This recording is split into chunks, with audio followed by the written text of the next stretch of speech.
Assalamualaikum warahmatullahi wabarakatuh. Waalaikumsalam warahmatullahi wabarakatuh. Senang banget kita bisa hadir kembali menjumpai pemirsa di rumah yang pastinya dalam program acara New Curhat.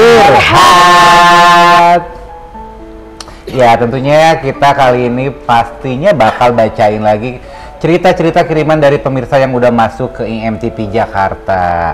Entah itu cerita sedih atau cerita gembira ataupun cerita duka. Ya tetap aja cerita sedih itu kan duka.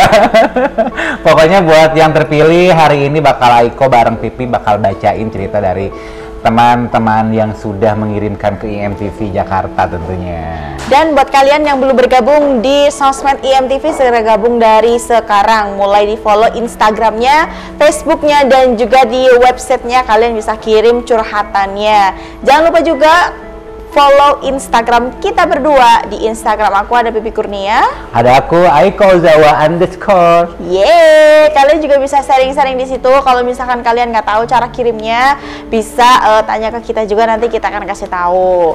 Iya betul. Dan jangan khawatir, masih ditunggu requestan lagu favorit kalian yang pengen diputerin, dan juga kiriman salam masih kita tampung sebanyak-banyaknya. Iya dong, tentunya buat kalian juga yang mau nyari jodoh, mau nyari teman ataupun mau nyari apa ya, nyari orang yang hilang mungkin, nyari aku nggak mungkin ya. Nyari bidan. Nyari bidan. Bidan desa mungkin. Iya boleh langsung WhatsApp aja ke nomor yang tertera di bawah ini ya, nanti kita bakal bacain juga tentunya ya Pi ya. Betul, dan aku sudah menyiapkan cerita-cerita dari sudah memilih cerita-cerita yang lumayan mengerikan ya kan. Sama, aku juga kayaknya hari ini bakal bacain cerita yang mengerikan. Oh ya? Oh aduh. Pokoknya tema hari ini kita akan bercerita curhatan tentang yang rada-rada ngeri-ngeri gitu ya. Ngeri banget. Kayaknya punya aku ngeri banget deh. Oh, oke. Tapi sebelum aku bercerita, kayaknya aku mau dengerin punya Kak Aiko dulu deh. Jadi aku yang duluan nih? Iya. Kayaknya tadi kan Kak Aiko bilang katanya lebih mengerikan. Lebih mengerikan sih kalau menurut aku sih ini. Ya udah deh, biar pemirsa di rumah juga nggak penasaran, Aiko bakal langsung bacain. Hemat Jadi baterai. ini ada dari Mansur ya. Hai Mansur. Kayak penyanyi Iya, ya. penyanyi dangdut. Gimana nyanyinya? Coba. Lupa, jangan kita salah. Jadi dia punya cerita, katanya dia pernah ngobrol asik dengan orang gila di RSJ. Menakutkan kan? Ngobrol dengan orang gila. Sebentar, kira-kira seperti apa ya? Ya menakutkan lah, Pi. Horor gitu kan. Iya. Kita langsung baca aja ya. Halo, saya Mansur. Saya ada pengalaman sangat lucu dan saya akan tersenyum sendiri jika mengingatnya. Tapi buat dia ini pengalaman yang lucu. Katanya. Jadi kalau dia lagi ingat, dia pasti ketawa sendiri. Wah, jangan-jangan ketularan. Singkatnya, adik saya meminta saya menemaninya melakukan studi kasus di salah satu rumah sakit jiwa di Bandung untuk keperluan skripsi yang berkaitan dengan masalah penanganan kejiwaan. Saat di rumah sakit, saya iseng berkeliling karena adik saya berbincang dengan pembimbingnya di rumah sakit tersebut, dan saya memasuki salah satu ruangan pasien yang di dalamnya terdapat sejenis kerangkeng berisi seorang pasien. Ih, mengerikan ya. Berarti dulu pasiennya tuh di kerangkeng. Enggak, gitu. maksudnya kerangkeng tuh kayak di ruangan tapi yang pakai besi-besi gitu, Pi. Oh iya. Ya kayak di penjara Kalau ini itu bukan, kan. kalau di ini bukan di kerangkeng. Oh iya, bukan namanya. ya, itu namanya apa tuh? Dipegang. Di apa? Di brogol. Oh, Di brogol. Kalau di tempatku kalau misalkan begitu itu namanya di kerangkeng juga. Oh, sama juga di kerangkeng. Gitu. Mungkin itu karena di tempat Pipi ya. Maklum lah, di pelosok gitu kan. Nah, ini kita langsung baca lagi. Keadaan pasien tersebut sepertinya sedang parah karena terus-menerus berteriak menyebut nama beberapa orang. Di ruangan tersebut, di luar kerangkeng, ada seorang wanita usia 30-an sedang memperhatikan kerangkeng tersebut.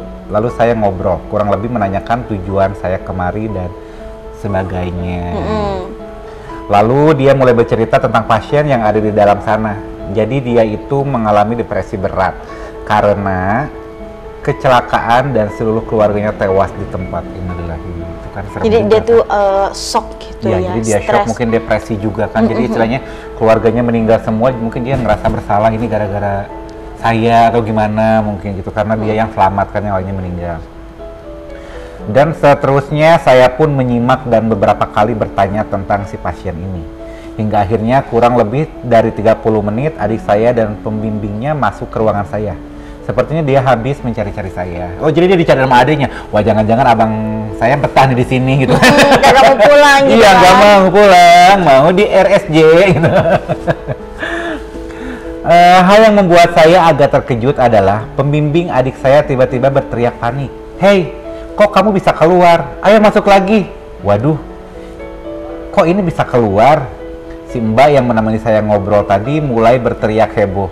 Karena kehebohan itu, pegawai rumah sakit yang lain berdatangan dan membantu memasukkan si wanita ke dalam kerangkeng.